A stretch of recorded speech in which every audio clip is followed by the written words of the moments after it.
कैसे कहे सखी ढोरी, कैसे कहे सखी ढोरी, दोहिली खचाटता सैया हवे फीटर। हाँ सैया हवे फीटर, भीतर भीतर से रोज ना पता। सैया हवे फीटर, भीतर भीतर से रोज ना पता रे। सैया हवे फीटर, सैया हवे फीटर।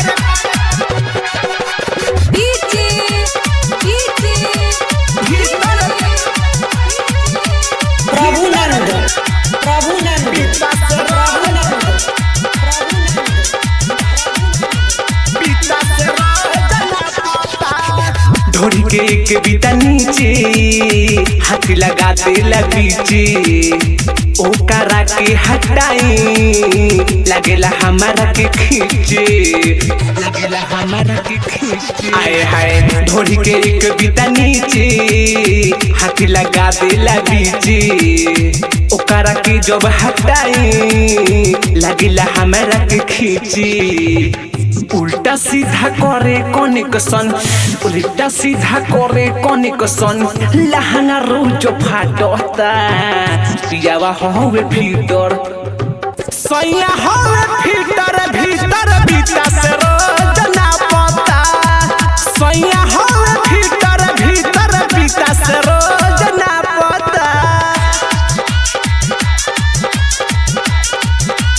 भीतर से रोज ना पता।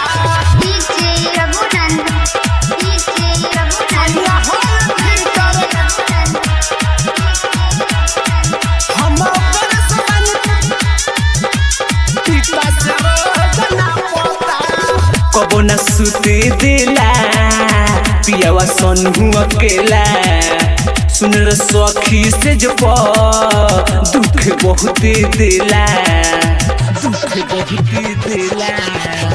कबो न सुते देला पियावा सनहु अकेला, का कहीं सखी से जब दुख बहुत देला। सोनू सजोहन देवरा, राजू रसीला देवरा, देखे खाती झाकता सैया हवे फीटर। सखी सैया हवे फीटर, भीतर भीतर से रोज ना पता। सैया हवे फीटर, भीतर भीतर से रोज ना पता। हम ओकर से बानी परेशान रे, सखी लागत लेली हमर जन रे।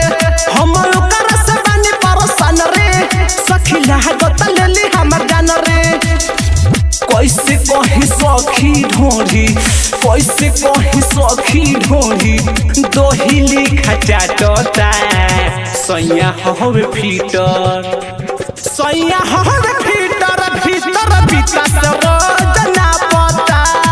सैया हवे फीटर, भीतर भीतर से रोज ना पता। सुपर रिकॉर्डिंग स्टूडियो राजापट्टी कोठी।